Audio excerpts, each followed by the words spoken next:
Salut à tous et bienvenue sur la chaîne Autodomo. Je suis ravi de vous retrouver aujourd'hui pour cette nouvelle vidéo. Si vous n'êtes pas déjà abonné à la chaîne, eh bien n'hésitez pas à cliquer sur le bouton pour vous abonner.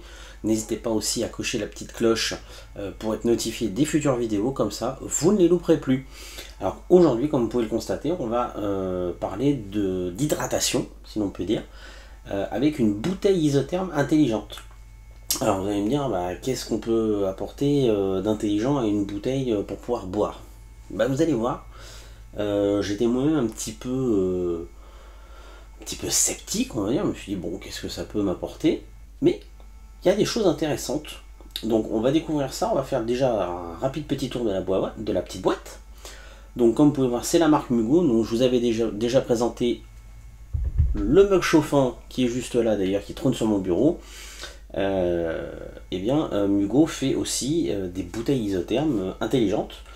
Donc on peut voir déjà le visuel, on voit que c'est une bouteille qui fait 600 ml de contenance, donc ce qui est déjà plutôt pas mal.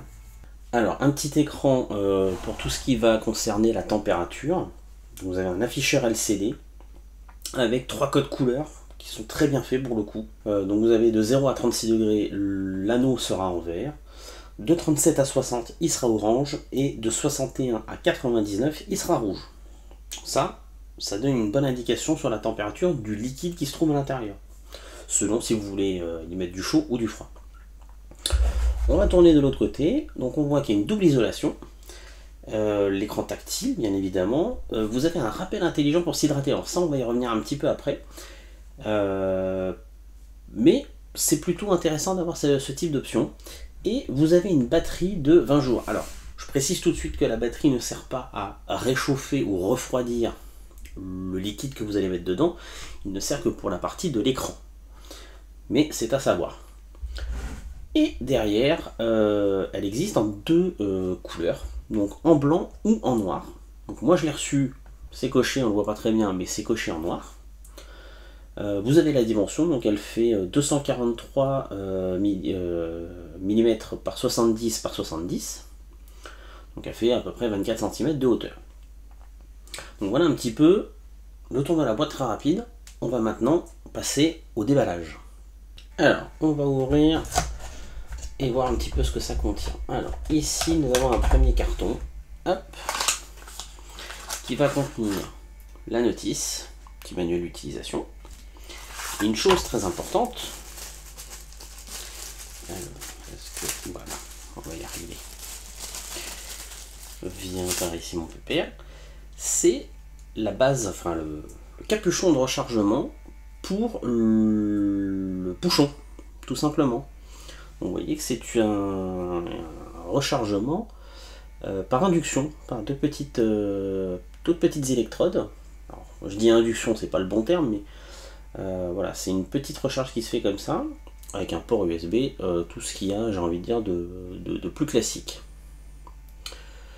Donc ça, c'est ce que nous avons dans la petite boîte. Maintenant, on va découvrir un peu plus en détail ce que contient. Donc voici la bébête. Alors je vais mettre un petit peu plus de lumière, voilà, vous allez peut-être mieux voir. Elle est plutôt sobre, j'aime bien, c'est plutôt bien fait, plutôt bien réussi. Donc voici la bouteille une fois sortie. Donc on voit qu'il y a un petit pad antidérapant en dessous, donc ce qui permet à la bouteille de ne pas glisser, de ne pas bouger forcément lorsqu'elle est posée.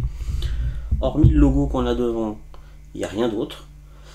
Et la partie qui va nous intéresser, c'est ça.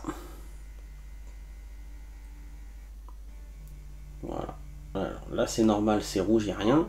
Voilà. Là j'ai rappuyé, c'est vert. Alors, je vais essayer de faire la mise au point.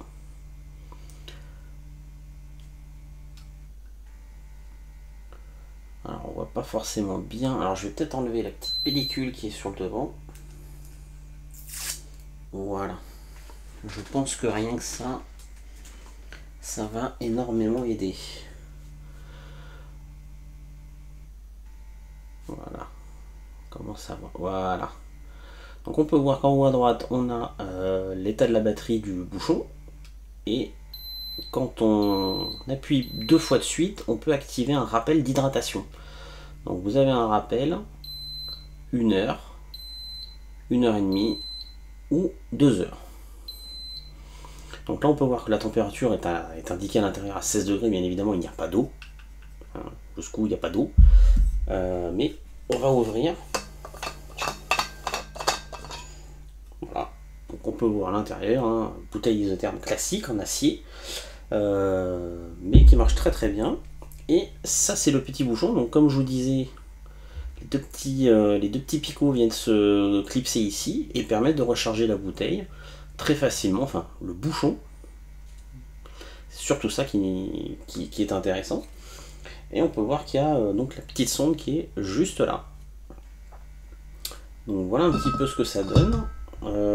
Personnellement, alors, on va bien évidemment faire un test pour voir on va dire la température de l'eau après une journée. Je l'ai déjà testé, hein, je vous le dis tout de suite. Concrètement, ça marche très très bien. Hein, je vais pas y aller par 4 chemins là-dessus. Je mets en général ma bouteille au frigo ouverte toute la nuit. Je la sors, le bouchon indique entre 1 et 2 degrés. Alors ça, il va falloir que je le vérifie avec une sonde pour voir si la température indiquée est bonne. Lorsque je finis ma journée de travail, pour information, je ne dépasse pas les 4 à 6 degrés. Ça dépend si j'ai régulièrement ouvert la bouteille ou pas. Je ne dépasse jamais les 6 degrés maximum. Donc pour le coup, ça marche plutôt bien. Si j'attends vraiment le soir complet avec encore de l'eau dedans, j'arrive à environ 10 degrés. Donc pour vous dire que sur une journée où je mets l'eau en général à 7h15 le matin et où je la vide le soir à 18h30, 19h, on a maximum une dizaine de degrés d'écart entre le début où l'eau a été enfermée et la fin. Donc franchement, c'est quand même assez isolé. Ça permet de garder la boisson. Pour le coup, là c'est de l'eau fraîche que je mets. Mais vous pouvez bien évidemment y mettre une boisson chaude. Donc style thé, café, chocolat, il n'y a aucun souci.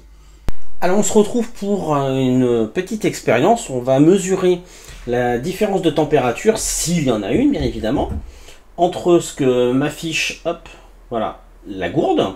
Donc là, je la sors du frigo, hein, donc alors ça me paraît étonnant qu'elle soit à 0 degré, mais comme elle est dans un matériau relativement isolant, c'est bien possible. Je l'ai laissé toute une nuit. Donc, on est à 0. Donc je vais utiliser ma petite sonde sous tuyau, hein, une petite sonde connectée. Hop. Donc on va ouvrir le bouchon. Donc, pour information, la petite sonde sur la bouteille, elle est là. Voilà. Donc là, hop. Donc la sonde, hop. Alors, si elle veut bien. Donc elle indique 27 ans. Je viens de la toucher dans les doigts, hein. C'est normal. Couper. Voilà. Ah, on voit mieux. Alors, hop. Je la plonge. Alors on voit, ça descend. Ça descend, ça descend, ça descend. Donc, je vous rappelle qu'on était entre 0 et 1 degré. Donc ça descend. Donc là on est à 11-12 degrés. On descend, 11 degrés. Alors la sonde m'indique toujours 11 degrés. Alors ça me paraît étonnant. Donc ce que j'ai fait, c'est que j'ai récupéré le thermomètre que j'ai dans le frigo. On va le plonger dedans. Et lui, c'est un thermomètre au mercure. Donc, bah, j'ai envie de dire, si à un moment donné, lui, il me donne pas la bonne température, c'est que le monde part en cacahuète, les gars, quand même. Hein. Je veux pas dire, mais si la sonde au mercure, elle défouraille, y a un problème. Donc, on va la laisser trempouiller. Voilà. Alors, après quelques minutes, la sonde connectée est à 12 degrés et le thermomètre il est aux alentours de 10. Alors ce qui est assez bizarre parce que le thermomètre était dans le frigo avec la bouteille, le thermomètre était en plus dans la porte, donc c'est pas la partie la plus froide pour le coup, et le thermomètre était aux alentours de 5-6 degrés, donc c'est assez bizarre. J'arrive pas à savoir pour le coup lequel est le bon. Alors là j'en vois deux qui sont quasi identiques. J'ai envie de me dire, bon, voilà, l'eau doit être à 10 degrés, mais c'est bizarre quand même que la bouteille d'eau et l'eau à l'intérieur ayant passé toute la nuit dans le frigo, elle soit aussi haute. Et qu'on ait une aussi grosse différence. Tant pis, ça va mouiller un peu le bureau, mais c'est pas grave. Ce qui est assez étonnant, c'est cette différence entre le bouchon avec la petite sonde de température. Vous voyez, je la retourne, ça retombe, on tombe à 0 degré. À 0 degré, excusez-moi les gars, mais on devrait geler. Hein. L'eau, ça gèle à 0 degré, quand même. Hein. Donc, et pourtant, c'est encore de l'eau. Donc, à mon avis, il y a un gros problème de calibration sur cette sonde, sur cette bouteille Mugo. C'est un peu dommage, pour le coup. Parce que ça vous donne pas la bonne température et c'est aussi dans l'autre sens, si vous mettez de la boisson chaude, ça peut aussi vous induire en erreur. Ça c'est extrêmement dommage. Vous voyez, on est à 1 degré. Donc c'est quand même une différence de quasiment 10 degrés entre ou le thermomètre au mercure ou la sonde de température électronique que je vous ai montré. Donc, voilà, hein, une sonde, normalement on peut mettre ça dans de l'eau, dans des aliments, exemple de la viande par exemple. Voilà. On était entre 10 et 12 degrés, donc c'est assez étrange et la fiabilité de la sonde de température dans la bouteille Mugo, dans la Mugo Bottle, parce que c'est son nom, elle n'est pas super précise. Me dire entre 10 et 11 degrés d'écart, c'est énorme. Voilà, on serait sur, allez, 2, 3, éventuellement 4 degrés, on pourrait se dire, bon, ok, ça marche, c'est à peu près cohérent. Mais là, 10 degrés d'écart, c'est énorme. Et comme je vous l'ai dit, il y a aussi la partie chaud. Quand vous avez une boisson chaude à l'intérieur de votre bouteille, si la bouteille vous indique 40 degrés et qu'en fait elle est à 52, vous allez vous brûler la langue, hein, les gars. Hein. Donc là-dessus, je sais pas si c'est un défaut. Est-ce que c'est un défaut sur ma bouteille? Est-ce que c'est un défaut de conception? Est-ce que c'est un défaut sur une série complète? Je peux pas vous dire. Donc je vais remonter l'info à la marque. Et puis j'espère qu'ils pourront me donner une explication, éventuellement un correctif, quelque chose, parce que là, c'est trop. L'écart est beaucoup trop important, surtout avec un thermomètre au mercure. Faut quand même le dire, hein, un thermomètre au mercure, à moins de se gourer vraiment dans les graduations, c'est fiable. Il n'y a rien de plus fiable, c'est le thermomètre au mercure. Donc voilà ce qu'on pouvait en dire sur ce test. Je suis assez surpris, je vous avouerai. Alors, surpris dans le sens où je savais quand même, parce que quand je prenais la bouteille tous les matins, que je la sortais du frais quand il faisait chaud cet été, une bouteille à 0 ou 1 degré, c'est pas possible. Limite, on se brûlerait la langue de froid, tellement... ça serait pas possible. Puis de toute façon, à 0 degré, l'eau devrait geler. Là, c'est pas le cas. Donc, je vais remonter l'info, comme je vous dis, et puis j'espère avoir de plus en plus d'informations. Alors, on se retrouve pour une petite conclusion sur cette Mugo Smart Bottle, donc de la marque Mugo, vous l'avez compris. Alors, grosso modo, c'est plutôt un très bon produit. Je suis assez surpris de voir que ça marche très très bien là-dessus. C'est relativement simple d'utilisation. Voilà, il n'y a pas grand chose forcément besoin de paramétrer dessus. Vous avez des rappels pour l'hydratation 1 heure, 1 heure et demie, 2 heures que vous pouvez programmer. Le bip est peut-être un petit peu trop élevé. J'ai envie de dire, j'aurais préféré peut-être un bip un peu plus doux. Mais au moins, on ne pouvait pas le louper. Donc ça, on ne peut pas lui reprocher ça. La lecture de l'écran est relativement claire. En plus vous avez la petite bague des 3 couleurs qui vous permet d'identifier tout de suite à quelle température vous êtes, hein, comme vous pouvez le voir sur le carton. Moi j'ai un petit reproche à lui faire, mais c'est parce que je suis habitué à un autre système en soi, c'est le bouchon. Moi j'aurais aimé avoir un bouchon qu'on puisse ouvrir à une seule main. Quand on conduit par exemple, déjà que normalement, j'ai envie de dire, on n'a pas le droit de boire même de l'eau en conduisant, il faudrait s'arrêter. Mais bon, quand vous roulez un petit moment et que vous êtes sur l'autoroute par exemple, ou sur des voies rapides et que vous ne pouvez pas vous arrêter, et que vous avez soif, dans une voiture qui n'a pas de climatisation par exemple, comme c'est mon cas, bah, je peux vous dire que c'est quand même agréable. Donc, j'ai envie de dire, c'est un des points négatifs que je pourrais donner sur cette bouteille, mais ça n'est qu'un avis subjectif. Ça n'est pas un point négatif réel en soi, mais moi je suis habitué à ça. C'est que là-dessus, bah, il faut se servir de ses deux mains pour pouvoir ouvrir ou fermer la bouteille.